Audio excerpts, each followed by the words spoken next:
교인들은 모이는 일에 참으로 열심히 있는 사람들이었습니다. 그들은 아주 잘 모였어요. 여러분, 일단 은혜를 받으려면 모여야 되는 것입니다. 이 사람들은 모이면 뭐해? 이럴 때가 많아요. 모여야 돼요. 모여야 되는 거예요. 모여야 역사가 나타나는 것입니다. 모여야 은사가 나타나는 것이고, 모여야 은혜와 축복을 받게 되는 것입니다. 그들은 고린도 교인들은 아주 잘 모였습니다. 열심히 모였어요. 예배를 드렸고, 예배를 드린 후에 음식을 나누며 성도의 아름다운 교제를 나누었습니다. 여러분, 이것이 우리들의 삶의 본질이 아니겠습니까? 모여서 예배드리고, 모여서 예배드린 후에는 저와 여러분들이 음식을 나누어 먹으며 성도의 아름다운 교제를 나누어야만 되는 것입니다. 여러분, 그래서 우리가 예배 드린 다음에 밥을 먹는 거예요. 특별히 우리 교회는 밥 먹는 걸 그렇게 좋아하잖아요. 모였다 하면 밥을 먹는 거예요. 외식도 왜 그렇게 많이 하는지 모르겠습니다. 나가면 먹는 거예요. 청년들도 나가면 먹는 거예요. 나가면 무조건 산더미처럼 쌓아놓고 먹는 거야. 과자도 먹고 과일도 먹고 음식도 먹고 떡도 먹고 고기도 먹고 맨날 먹자 하는 것입니다. 이유가 무엇입니까? 그것이 우리의 믿음을 확인하는 시간이라는 거예요. 여러분, 먹는 것을 보면 그 사람의 됨됨이를 아주 쉽게 알 수가 있잖아요. 먹으면서 사랑을 나누고, 먹으면서 이해하는 것입니다. 먹으면서 용서하는 것입니다. 먹으면서 격려하는 것입니다. 먹으면서 세워주는 것입니다. 그러나 안타깝게도 그들은 모일 때 당을 지어서 모였어요. 이것이 안타까운 거죠. 당을 지어서 모였고 자기들이 좋아하는 사람들끼리 끼리끼리 모여서 교제를 나누었습니다. 어쩌다가 전 교인이 모여서 음식을 나누기라도 하는 날에는 돈 많은 부자들은 가난한 사람들이 오기 전에 자기들이 가져온 음식을 먼저 먹어버렸습니다. 그 자리에 참석했던 가난한 사람들은 부자들의 이런 이기적인 모습을 바라보며 엄청나게 상처를 받을 수밖에 없었습니다. 왜 그랬을까요? 옛날에는 먹을 것이 귀했잖아요. 먹을 것이 정말로 귀했더라는 것입니다. 부자들이 홀라당 먼저 와가지고 잔뜩 싸가지고 와가지고 자기들이 먼저 먹어버리는 것이었습니다. 서로를 챙겨주며 다른 사람이 먼저 먹을 수 있도록 배려하면서 교제를 했다면 얼마나 좋았겠습니까? 그런데 고린도 교인들은 그런 아름다운 교제를 나누지 못하고 있었습니다. 게다가 그들은 사사로이 나누는 애찬을 가리켜서, 이 사랑의 만찬을 가리켜서 애찬이라고 부릅니다. 그리고 주님께서 우리에게 제정하신 성찬이 있었더라는 것입니다. 그런데 애찬을 가리켜서 성찬이라고 우기고 있었습니다. 애찬과 성찬은 다른 것인데, 분명히 다른 것인데 애찬을 가리켜서 성찬이라고 우기면서 오히려 거룩한 성찬을 더럽히고 있었던 것입니다.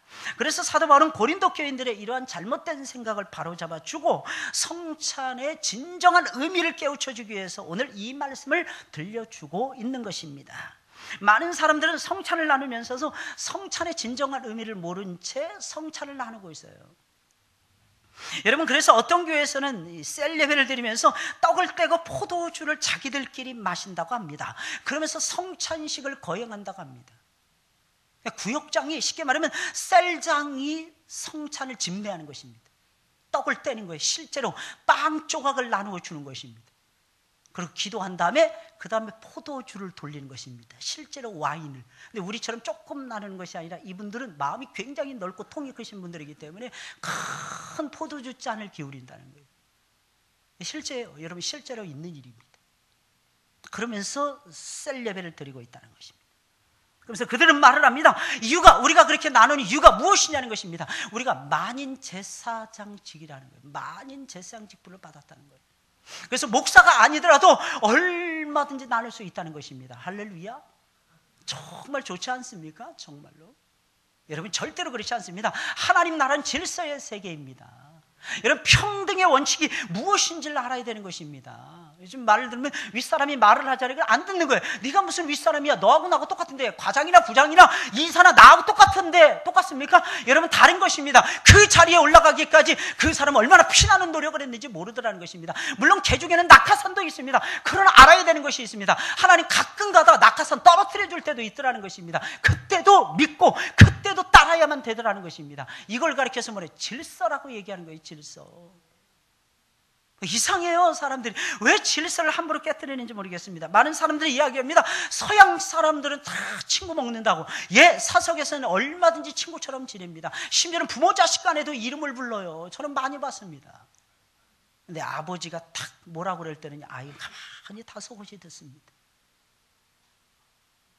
아버지가 말씀하시는데, 어머니가 말씀하시는데 듣기 싫어요. 엄마, 나 더 이상 듣고 싶지 않습니다. 이런 아이들 거의 본 적이 없어요. 선생님이 말씀하시잖아요. 선생님이 손가락 하나만 딱 들면 아이들이 그냥 팔짱을 탁 끼고 선생님을 향해서 쳐다보는 것입니다. 말도 필요 없는 거예요. 말도 필요 없는 거예요. 아이가 떠듭니다. 말을 안 듣습니다. 그럼 선생님이 벌을 줍니다. 나가서 앉아있으라고. 의자에, 벤치에 앉아있으라고. 너는 수업을 들을 자격이 없어. 왜? 다른 사람에게 방해를 놓으니까. 그럼 아이들이 그냥 가서 그냥 앉아있는 거예요. 이걸 가르쳐서 뭐래? 질서라고 얘기하는 거예요. 질서. 선배와 후배의 질서, 이런 것들이 아주 깍듯합니다. 이 일에 딱 들어가게 되면 그 직분이 통하더라는 것입니다. 나이하고 전혀 상관없이 직분이 막 통하더라는 것입니다. 이게 서양 세계 선진국형의 모델, 사회적인 모델의 모습인 것입니다. 근데 거꾸로 되는 거예요. 거꾸로. 우린 거꾸로 배우는 거예요. 거꾸로. 사회에서 룰, 이런 거, 질서, 이런 거 너무너무 우습게 생각하는 거예요. 그리고 오히려 사석에서 만나면 찡까봐 이러는 거예요. 사석에서 만나면 찡까버리는 거예요. 내가 더 한 살에도 더 먹었다는 것입니다. 목사님 연세가 어떻게 되십니까? 예, 제가 몇 살입니다. 나보다 나이가 어리네. 처음에 연세가 어떻게 됐습니까? 이런 물어보더니 나중에 나이를 얘기하니까 나이가 나보다 어리네요. 이 거꾸로 돌아가요. 거꾸로. 완전히 거꾸로. 여러분, 많은 사람들은 성찬을 나누면서도 성찬의 진정한 의미를 모른 채 성찬을 나누고 있었습니다. 하나님이 세우신 질서를 따라서 성찬을 나누어야 돼요. 여러분, 성찬은 주님이 세우신 성찬입니다. 그래서 이것은 모독을 해서는 절대로 안 되는 거예요. 성찬 예식은 아무나 인도해서는 절대로 안 되며 반드시 주님이 정해주신 룰 안에서 나누어야만 됩니다. 어떤 분들이 이렇게 얘기하더라고요. 이 목사님, 그러면 신학교 나오신 분들만 성찬을 집례하는 거예요. 어디 그게 있습니까? 초대교회는 신학교가 없었잖아요. 없었습니까? 있었습니까? 대답하기 아주 곤란하죠. 이럴 때는. 여러분, 있었어요? 없었어요? 없었어요. 사실은 오늘날의 형태의 신학대학은 없었습니다. 신학대학원도 없었습니다. 그런데 알아야 되는 것이 있어요. 오늘날의 신학대학보다도 엄청나게 질서 있는 학교가 돌아서 움직이고 있었다는 것입니다. 그게 무엇입니까? 제자를 훈련시키는 것이었어요. 제자를 낳는 것이었습니다. 무엇을 통해서? 말씀을 통해서, 무엇을 통해서? 기도를 통해서, 무엇을 통해서? 일을 통해서, 사역을 통해서, 사명을 통해서 계속해서 제자를 길러내고 있었다는 것입니다. 아무나 세웠던 것이 절대로 아니었더라는 것입니다. 오늘날은 전문 사회잖아요. 전문직 사회잖아요. 그래서 목사, 장로, 7위 장로가 나누어지는 것입니다. 장로님들이라 할지라도 절대로 이 성찬식을 집내에서는 안 되는 것입니다. 수종은 들 수 있어요. 떡을 뗄 때 수종 들 수 있습니다. 잔을 나눌 때 수종 들 수 있습니다. 그러나 집내는요, 담임 목사만이 할 수 있는 거예요. 이게 참 놀랍죠? 이게 참 놀랍죠? 물론 부목사님들도 할 수 있습니다. 경우에 따라서. 왜? 하나님이 기름 부어서 세운 하나님의 종들만 할 수 있는 게 특별한 하나님의 종들. 말을 합니다. 목사님 다 똑같은 종인데 그 종놈이나 나는 뭐가 다릅니까? 큰일 난다니까요. 사실은 이 생각이 굉장히 좌우를 하는 거예요. 이 생각이. 여러분, 성찬 예식은 아무나 인도해서는 안 되고 반드시 예수님이 정해주신 룰 안에서 나누어야 합니다. 만약에 예수님이 정하신 방법대로 성찬을 나누지 않으면 엄청나게 나쁜 결과가 일어나게 되는 것입니다. 따라서 우리는 예수님이 제정하신 성찬이 무엇인지 바로 알고 성찬을 바르게 나누어야 할 것입니다. 그럼 성찬이 무엇입니까? 첫째로, 성찬은 우리 주님의 죽으심을 기념하는 거룩한 의식입니다.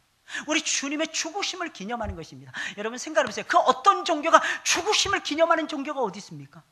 아무데도 없어요. 여러분, 어떤 사회가 사람 죽은 것을 이토록 기념을 합니까? 근데 우리는 기념하라는 것입니다. 이유가 무엇입니까? 그분의 죽으심으로 내가 살아났기 때문이라는 것입니다. 할렐루야. 내가 살아나더라는 것입니다. 할렐루야. 우리는 그래서 사는 것입니다. 내가 죽지 않으면 안 되는 것입니다. 그래서 우리는 알아야 되는 것이 있어요. 내가 죽는 것으로 내 인생이 끝나는 것이 아니라는 것입니다. 내가 죽어야만이 영원한 생명을 얻을 수 있다는 것입니다. 내가 죽어야 되는 것입니다. 죽는 것이 나에게는 훨씬 더 유익하게 되는 것입니다. 죽는 것이 내 가정을 살리는 일이에요. 죽는 것이 내 교회를 소생시키는 일이라는 것입니다. 그러니 얼마나 유익한 거예요. 얼마나 유익한 거예요. 예수님의 죽으심을 어떻게 해야 된다고요? 기념해야 되는 거예요. 예수님께서 기념하라 그랬어요. 여러분, 예수님께서는 제자들과 함께 떡과 잔을 나누시면서 분명히 말씀하십니다. 이것을 행하여 나를 기념하라. 나를 기념하라. 그게 예수님 말씀 아니겠습니까? 오늘 보면 23절부터 26절까지의 말씀입니다. 주님께서는 잡히시던 날 밤에 떡을 가지시고 축사를 하십니다. 이것은 너희를 위하는 내 몸이니 이것을 행하여 나를 기념하라. 우리 주님이 주시는 떡은 단순한 떡이 아니었어요. 우리의 죄를 위해서 찢으시는 주님의 몸이었던 것입니다. 그러니까 예수님 당신의 몸을 기억하라는 거죠. 내가 너희를 위해서 살을 찢었느니라. 어때요? 여러분들 마음에 와 닿습니까? 왜 우리가 예수님만을 위해서 살아야 되는지 여러분 알고 계십니까? 예수님이 나를 위해서 죽으셨다는 것입니다. 이게 가슴으로 확 와닿아야 되는 것입니다. 그리고 주님께서는 식후에 잔을 가지시고 축사하신 후에 또 말씀하십니다. 이 잔은 내 피로 세운 새 언약이니 이것을 마실 때마다 나를 기념하라. 예수님 말씀이에요. 이것을 마실 때마다 나를 기념하라. 주님이 주시는 잔은 단순한 포도주 잔이 아니었더라는 것입니다. 우리를 위해서 흘리시는 주님의 피였던 것입니다. 주님의 뭘 기념하라는 거예요? 뭘 기억하라는 것입니까? 피를, 주님의 살을, 주님의 살과 피를 기념하라는 것입니다. 우리는 육신을 가지고 있는 죄인들에게 하나님의 말씀을 듣는 것만으로는 예수님의 죽으심을 오랫동안 잊지 아니하고 기억하기가 힘이 듭니다. 힘이 들어요. 그래서 주님께서는 당신의 죽으심을 우리가 눈으로 보고 입으로 느끼고 마음에 새길 수 있도록 성찬식을 제정해 주신 것입니다. 그래서 우리는 성찬에 참여할 때마다 마치 주님의 살을 먹는 것처럼 주님의 피를 마시는 것 같은 똑같은 은혜를 체험하면서 한없는 눈물을 저와 여러분들은 흘리게 되는 것입니다. 물론 성찬 때에 나누는 떡이 주님의 살은 절대로 아니고 그때 마시는 포도주가 절대로 주님의 피는 아닙니다. 하지만 주의 종이 축사한 후에 그 떡을 먹고 포도주를 마시면 이상하게 나를 위해서 죽으신 주님의 살을 먹는 것처럼 은혜를 체험하는 거고 주님의 피를 마시는 것처럼 은혜를 체험을 하게 되는 것입니다. 그것은 떡을 먹고 잔을 마시는 순간에 성령께서 내 안에 들어오시는 거예요. 주님의 살과 피를 먹고 마시는 것 같이 우리 주님께서 성령께서 내 안에서 역사하시는 것입니다. 똑같은 은혜를 내 속에다가 마구마구 부어주시는 것입니다. 떡을 먹는데 주님의 찢겨진 살을 먹는 것처럼 역사해 주신다는 거예요.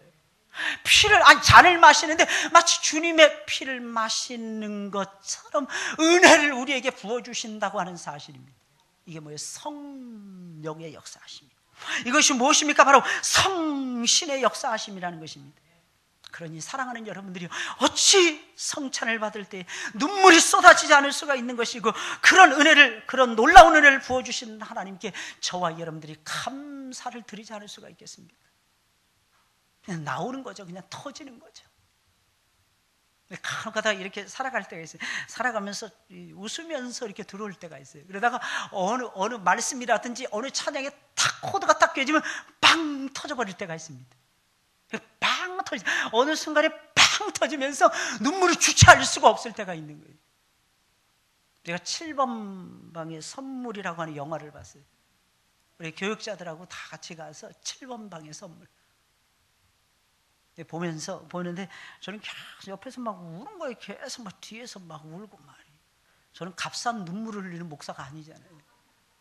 참고 또 참고 하나님 이러면서 제가 계속 봤어요. 근데 마지막 장면에서는 도저히 제가 못 참겠는 거예요. 도저히 그냥 막 몰려오는데 막 미치겠는 거예요. 마지막에 그 모자란 아빠가 마지막에 형장의 이슬로 사라지기 위해서 딸하고 마지막에 인사를 나누고 딱 사라지는 순간에 아빠의 다리가 풀리면서 주저앉는 거예요. 저는 그 딸은 모르는 줄 알고 아빠 모르는 줄 알았어요. 그 아빠가 얘가 좀 모자란 사람이니까 이 사람이. 그래서 이 사형을 당한다는 것도 모르나 보다. 너무 천연덕스럽게 연기를 잘하는 거예요. 다음에 보자. 아빠 다음에 보자. 아이하고 웃으면서 다 헤어지는 딱 순간에 다리가 쫙 풀리면서 막 오열을 하는데 못 참겠더라고요. 얼마나 제가 마음이 녹아내리는지 그 한순간 한 코드가 딱 깨지는 거예요. 아씨, 한국 영화는 맨날 죽여, 맨날. 이놈 이런 감독들 미치겠어. 저거 마지막에 그래도 살리나 싶었거든요. 근데 그것도 죽이는 거예요, 그거 죽이는 거예요.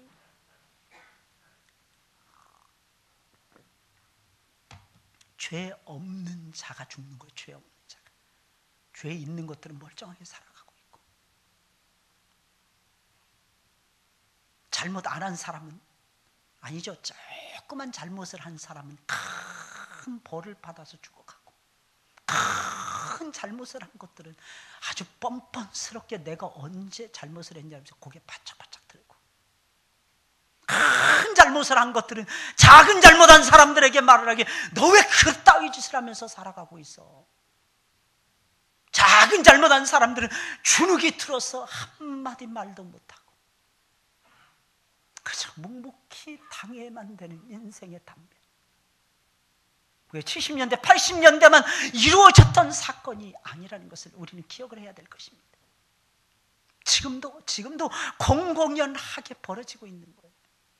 지금도 공공연하게 국무총리 후보, 장관 후보 아무리 내세워 보세요. 절대적인 도덕적인 기준을 제시했을 때는 다 거기에 걸려서 넘어지지 않을 사람이 단 한 사람도 없다는 것입니다.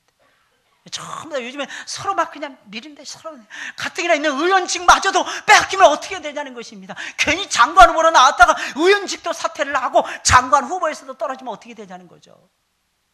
망신, 개망신 당하더라는 것입니다. 그런 것들이 뭐 국민을 위해서 말은 정말 잘하는 거예요. 자기네들이 최고의 애국주사인 양 모습을 나타내고 있습니다. 이게 오늘날의 똑같은 모습이에요. 똑같은 모습. 정말 안타깝죠. 정말 안타까워요. 그래서 우리 주님이 나를 위해서 돌아가셨다는 거예요. 누군가가 죽어야 되는 거예요. 그랬을 때 사람들은 감동을 먹는 거예요. 사람들은 그때 삶의 희망을 발견하는 것입니다. 내가 어떻게 살아야 될 것인가? 내가 무엇을 하면서 살아야 될 것인가? 내가 무엇을 목적으로 두고 살아야 될 것인가? 내가 하나님 위해서 살 것인가? 세상을 위해서 살 것인가? 분명하게 정돈을 할 줄 알아야만 되더라는 것입니다. 하나님 그것을 일깨워 주는 거예요. 그것을 가르쳐 주는 것입니다. 여러분, 성찬은 단순히 떡과 포도주라는 음식을 나누어 먹는 것이 아닙니다. 주님께서 나를 위해서 십자가에서 살을 찢고 피 흘려 죽으셨다는 것을 마음으로 느끼는 것입니다. 마음으로 느끼는 거예요. 주님이 나를 위해서 십자가 위에서 살을 찢고 피를 흘리며 죽으셨다는 것입니다. 이것을 기억하는 것입니다. 이것을 기념하는 것입니다. 이것을 마음으로 느끼는 것입니다. 그리고 이것을 영원 무궁토록 잊지 않고 기억을 하는 것입니다. 이게 성찬이에요. 이게 성찬이. 이 세상에 어느 누구도 나를 대신하여 죽어준 사람이 없었습니다. 심지어 나를 가장 사랑한다는 부모도, 형제도, 자식도, 남편도, 아내도, 친구도, 친척도 어느 누구도 나를 위해서 대신 죽어준 사람이 아무도 없습니다. 그런데 주님께서는 나를 위해서 죽으셨습니다. 이것이 우리 주님께서 우리를 향해서 보여주시는 위대한 사랑이 아니겠습니까? 그것도 아무런 소망이 없는 나를 위해서 십자가에서 피를 흘리며 죽으신 것입니다. 이 얼마나 놀라운 은혜입니까? 이 얼마나 놀라운 은혜입니까? 우리를 하나님의 품으로 하나님께서는 아무런 고통이나 어려움 없이도 우리를 데려가기 위해서 하나님께서는 길이요 진리요 생명이 되신 예수 그리스도를 보내주시고 그 길을 만들기 위해서 우리를 대신해서 십자가에서 달려 죽게 역사하셨더라는 것입니다. 이것이 하나님이 우리에게 보여주신 가장 위대하고도 위대한 사랑인 것입니다. 그래서 교회 안에서는 오직 주님만이 큰 소리를 칠 수 있는 거예요. 주님 외에는 큰 소리 칠 수 있는 사람이 없습니다. 똑똑한 사람도, 배경이 좋은 사람도, 돈이 많은 사람도 아무도 큰 소리 칠 수 없습니다. 이유가 무엇입니까? 그들은 다른 사람을 위해서 목숨을 버린 적이 없기 때문입니다. 목숨을 버린 자만이 프로클레임하면서 선포하면서 큰 소리 칠 수 있는 거예요. 우리 주님이. 둘째로 성찬이 무엇입니까? 주님과 내가 새로운 은혜의 언약의 관계 속으로 들어가는 것을 말하는 것입니다. 새로운 은혜 속으로 들어가는 거예요. 그 은혜가 무엇입니까? 첫 번째가 언약이에요. 두 번째가 무엇입니까? 언약의 성취인 것입니다. 세 번째가 무엇입니까? 그 성취를 통해서 아버지의 영광을 나타내는 것입니다. 할렐루야. 이게 우리 주님께서 우리에게 보여주신 성찬의 단면이라는 것입니다. 여러분 25절에 있는 말씀입니다. 이 잔은 내 피로 세운 새 언약이니 그랬어요. 내 피로 새 언약을 세웠으니 이것을 마실 때마다 나를 기념하라는 것입니다. 새로운 언약이 무엇입니까? 믿으면 천당이 보장되어 있다는 거 아니겠습니까? 믿으면 아버지께로 갈 수 있다는 것입니다. 여러분들 믿으면 아버지께로 가실 수가 있어요. 물론 이 언약은 옛날에도 있었습니다. 그러나 옛날에는 희미한 언약이었습니다. 이 언약이 아니었으면 아브라함은 절대로 구원을 받지 못했을 것입니다. 아브라함이 구원을 받은 이유가 무엇입니까? 율법을 지켜서가 아니었어요. 아브라함 시대에는 율법이 있었습니까? 없었습니까? 없었어요. 율법이라는 것이. 율법은 언제 온 거예요? 모세 시대에 온 것입니다. 시내산에서 1446년경에 하나님께서 내려주신 법칙이 바로 율법이었다는 것입니다. 아브라함은 율법을 몰랐습니다. 그래서 아브라함이 구원을 받은 것은 율법을 지켜서가 아니라 주님을 믿었기 때문입니다. 어떤 주님입니까? 자기의 후손으로 오는데 자기의 주인이 되는 주님이었다는 것입니다. 그래서 후손이라는 명사가 전부 다 단수 명사로 이루어졌다는 것을 여러분 알아야만 될 것입니다. 후손이라고 하는 말이요 전부 다 단수 명사로 이루어져 있었다는 것입니다. 할렐루야. 왜 그런 것입니까? 그 후손이 누구일까요? 이삭이죠. 먼저는 그 후손이 누구일까요? 다윗이죠. 그 후손이 누구입니까? 요시아죠. 여러분 그 후손이 누구입니까? 나사렛 예수 그리스도시라는 사실입니다. 그분이 나를 위해서 십자가 위에서 달려 돌아가시기 위해서 사람의 몸을 입고 나를 찾아오신 사건입니다. 여러분 신앙은요 복잡하지 않아요. 복잡하지 않습니다. 저는 이렇게 생각합니다. 직분도요 복잡하지 않아요. 목사님, 후배 목사님들이 저한테 많이 물어보는 말인 거예요. 목사님 어떻게 설교 준비하십니까? 똑같이 하죠. 저는 똑같이 하죠. 똑같이 합니다. 똑같이 해요. 저는. 근데 목사님 설교 들으면 힘이 나요. 그러더라고요. 아니 목사님이 언제 내 설교를 들었습니까? 그랬더니 인터넷에서 제가 봅니다. 그런 분들이 있어요. 제가 말씀을 이렇게 증거합니다. 근데 사실은요, 저는 설교하기 전에 힘 빼는 연습부터 합니다. 저는 첫째, 내가 설교를 잘해야 되겠지. 이 마음부터 내려놓기 위해서 얼마나 싸우는지 몰라요. 설교를 잘해야 되겠다. 이 욕심 버리는데 얼마나 힘든지 몰라요. 그 두 번째는 새로운 지식을 전달해야지. 이것을 버립니다. 이것을 버려요. 새로운 지식이 어디 있겠어요? 설교는 지식의 전달이 아니고 복음의 선포입니다. 저는 딱 한 가지, 십자가에 달리신 예수 그리스도를 증거해야지. 저는 오늘도 이 성찬을 통해서 너무 감사한 거예요. 주님의 죽으심을 기억하라는 게 제 마음속에 제일 많이 와닿는 거죠. 할렐루야. 여러분 우리가 증거하는 것이 무엇입니까? 어디에 몰두합니까? 그럼 성도의 삶도 언제 파워가 나타납니까? 저는 아주 간단하다고 생각합니다. 십자가의 능력을 맛보는 것이 성도의 삶이라고 저는 확신합니다. 십자가의 능력을 체험해요. 그 십자가의 능력이 무엇입니까? 죄 사함 받는 거죠. 왜? 날마다 죄를 범하잖아요. 옛날에도 죄인이었잖아요. 여러분 지금도 죄인입니다. 혹시 여러분 죄인 아니라고 생각하시는 분이 계십니까? 미안하지만 그분은 절대로 은혜를 못 받을 것입니다. 이 시간에 계속 말씀을 판단하게 될 것입니다. 우리 목사님의 톤이 높았나? 우리 목사님의 톤이 낮아졌나? 우리 목사님 침이 어디까지 튀나? 1m 튀나? 2m 튀나? 별거를 다 생각하게 될 것입니다. 그러나 그것은 은혜에서 멀어지는 생각들인 것입니다. 우리 목사님 설교 속에서 예수님이 나오는가?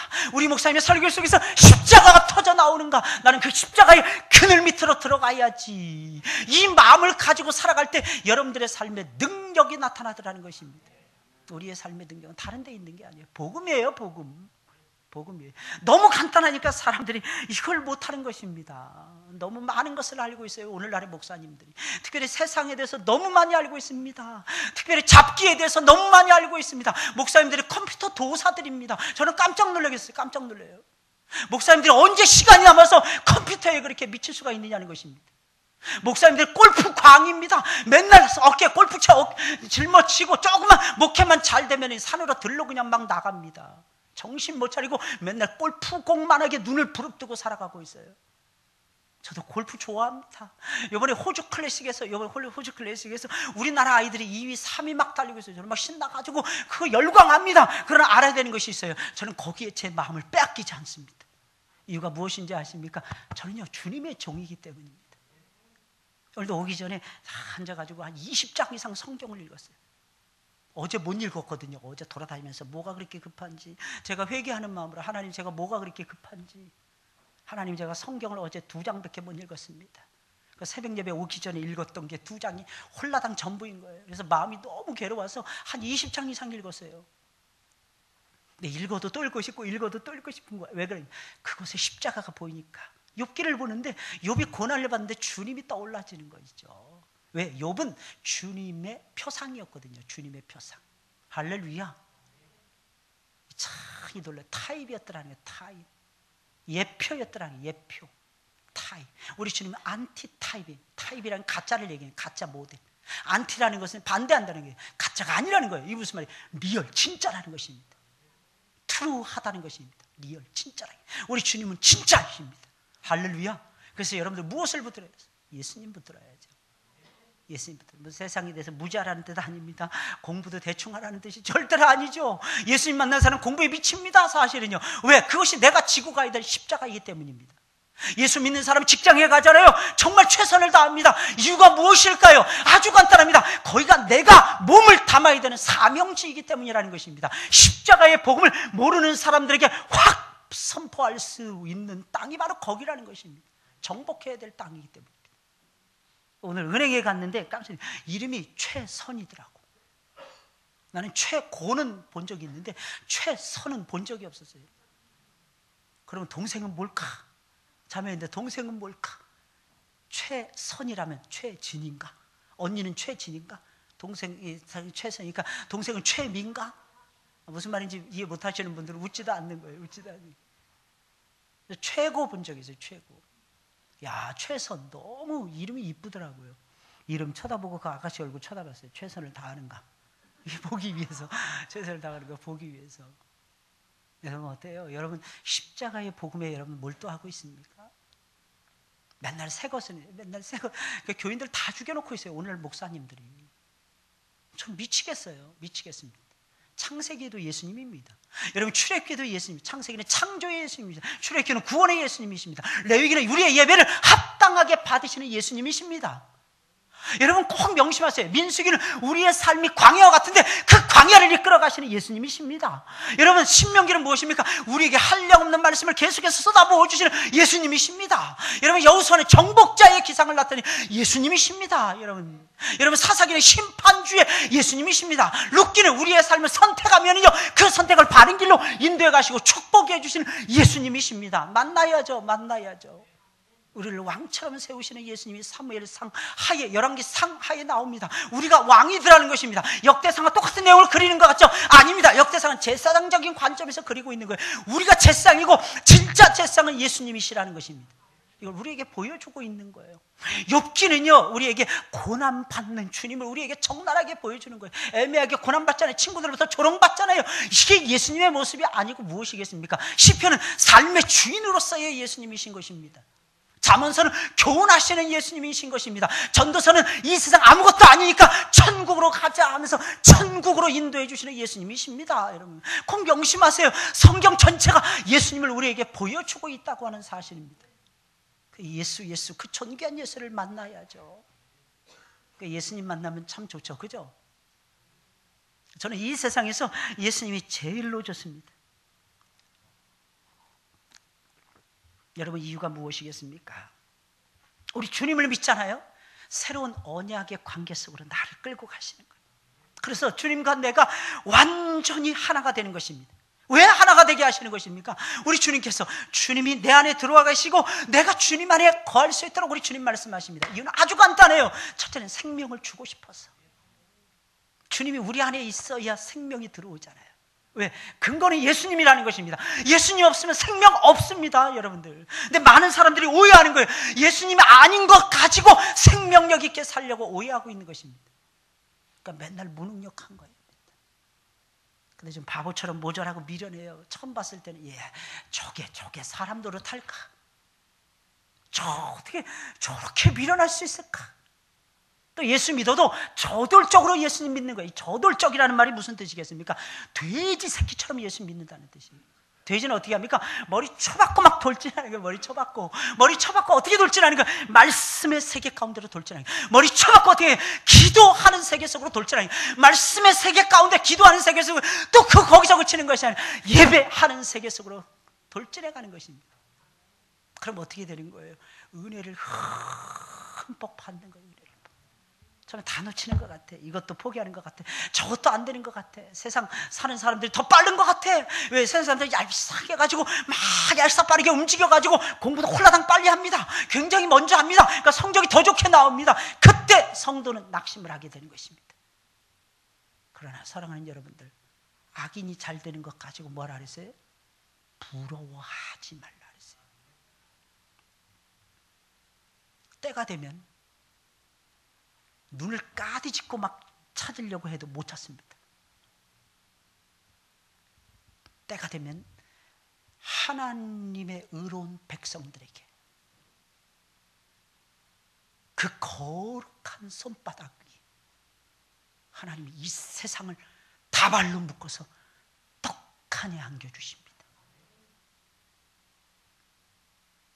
보통 여자 팔자 무슨 팔자라 그러잖아요.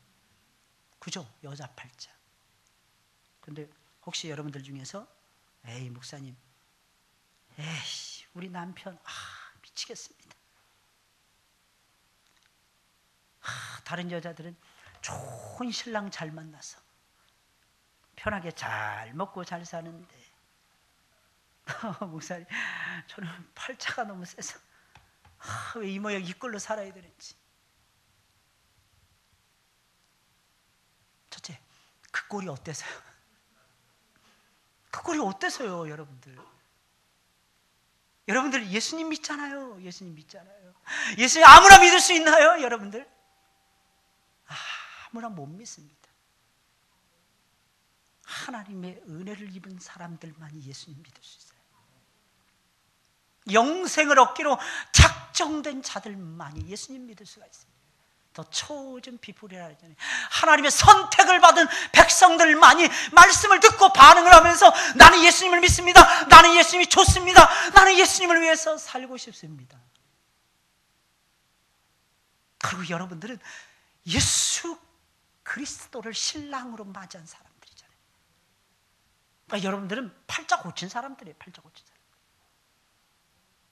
첫째, 예수님이 내 안에 들어오시는 이유는 나에게 생명을 주기 위해서. 왜? 내가 죽어 있으니까 살려야 될 거 아니겠습니까? 둘째, 나에게 은혜와 축복을 마음껏 쏟아 부어 주기 위해서.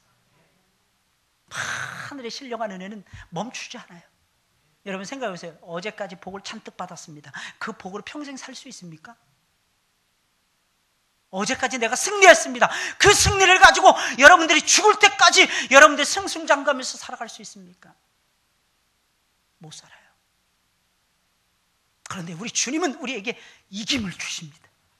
어제도 오늘도 내일도 계속해서 승리할 수 있도록 축복을 해주시는 것입니다. 더욱 놀라운 사실은 어제보다 오늘이 낫게, 오늘보다 내일이 낫게, 내일보다는 먼 미래가 훨씬 더 낫게 우리 주님께서는 계속해서 부어주신다고 하는 사실입니다. 그러니 예수님 남편으로 모신 것입니다. 사랑하는 여러분들이 얼마나 큰 축복입니까? 얼마나 큰 축복입니까? 여러분들은 복의 복을 받은 사람들입니다. 야베스는 그걸 아는 거야. 그래서 복의 복을 더하사 지경을 넓혀주시고 자기 인생의 바운더리를 확실하게 넓혀주시는 거예요. 확실하게. 주의 손으로 나를 도우사. 하나님만 붙잡아야 되는 거예요. 하나님만. 주의 손으로 나를 돕는다. 환난을 면케하시며. 이 야베스가 기도하는 거예요. 환난을 면케하시며. 사랑하는 여러분들, 여러분들의 삶이 그렇게 되시길 예수님의 이름으로 축원을 드립니다. 네, 주님이 주시는 떡을 먹으며 하늘의 생명과 능력을 얻는 것이며 주님이 주시는 잔을 마시며 하늘의 거룩한 축복을 받는 것입니다. 그래서 성찬을 나눌 때마다 하나님과 이 세상에 사는 모든 사람들을 섬기고 싶은 강렬한 절망이 일어나게 되는 것입니다. 이 얼마나 놀라운 일입니까? 어떻게 나 같은 죄인이 하나님을 섬깁니까? 어떻게 나 같은 죄인이 이 세상에 있는 모든 사람들을 섬기려고 한단 말입니까? 그것은 하나님이 주신 복이라는 거예요. 하나님이 주신 복. 그러나 성찬에 잘못 참여하면 힘을 얻는 것이 아니라 힘이 빠져나갈 수도 있다는 것을 알아야 됩니다. 머리털이 다 뽑혀버린 삼손이 될 수도 있다는 것입니다. 어떻게 성찬에 그럼 참여해야 됩니까? 반드시 나 자신을 살핀 후에 성찬에 참여해야 되는 것입니다. 반드시 나를 살핀 후에. 아무나 막 성찬 참여한다고 해서 막 힘이 생기고 이러는 것이 아니라는 거예요. 능력이 생기고 이러는 것이 아니라는 거예요. 예수 믿고 직분 받았다고 해서 무조건 복을 받는 것이 아니라는 것입니다. 나를 늘 살피는 것입니다. 내 모습이 어떠한가. 보면 28절, 29절에 있는 말씀입니다. 사도 바울은 성찬에 참여할 때는 반드시 자기를 살핀 후에 성찬을 먹고 마셔야 됩니다. 이렇게 강조하고 있어요. 여러분, 웬만한 만찬에 초대를 받아도 나를 살펴야 되잖아요. 어찌 나를 살피지 않고 그런 만찬에 참여할 수 있단 말입니까? 만약에 나를 살피지 않고 만찬에 참여한다면 그 불경스러운 일이 되는 거죠. 당연한 거죠. 죄사함의 은혜를 확인하고 마음에 새기는 자리가 성찬의 자리인데 오히려 성찬에 참여함으로써 성찬을 더럽히는 죄를 하나 더 추가하게 되는 것입니다. 이것은 혹을 떼려고 했다가 오히려 혹을 붙이는 것이 되는 것입니다. 고린도 교인들은 성찬을 나눌 때 자기를 살피지 않고 거룩한 성찬에 참여를 하고 있었습니다. 그래서 그들 가운데는 하나님의 징계를 받아서, 오늘 본문의 말씀 보세요, 약한 자들이 나왔던 것이고 병든 자들이 나왔던 것이고 심지어는 죽는 자들까지도 생겨났던 것입니다. 여기서 죽는 자들은 주 안에서, 잠자는 자들은 주 안에서 죽은 자들을 가리키고 있는 것입니다. 성찬을 함부로 했다는 거죠. 성찬을. 주님의 살과 피를 잘 분별해야 되는데 그걸 분별함 없이 마구잡이로 먹었다는 거죠. 우리가 성찬에 참여할 때는 반드시 나를 살펴야 돼요. 내가 어떤 모습일까? 내가 성찬에 참여해도 가능할까? 그렇다고 오해하지 마세요. 나는 능히 참여할 수 있겠어? 그것도 문제가 됩니다. 사실 아무리 살펴봐도 참여할 수가 없는 거예요. 왜 그럴까요? 우리는 살면서 주님의 마음을 더 많이 아프게 해드리니까. 이 재물은 온전해야 맛이 나거든요.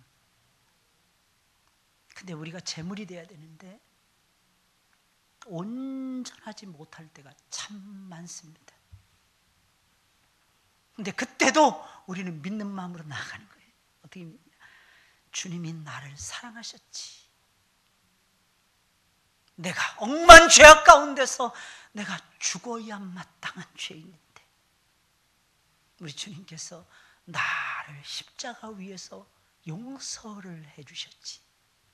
그 십자가의 의를 흉배를 붙이고 주님 앞으로 돌진해 나가는 것입니다. 나를 사랑하신 주님, 나를 받아 주옵소서. 내가 이제부터라도 주님을 위해서 살아가겠나이다. 내가 주님을 위해서 살아가겠나이다. 이렇게 나를 살피고 나아가게 되는 것입니다. 사랑하는 여러분들, 이런 모습이 여러분들에게 있기를 예수님의 이름으로 축원을 드립니다.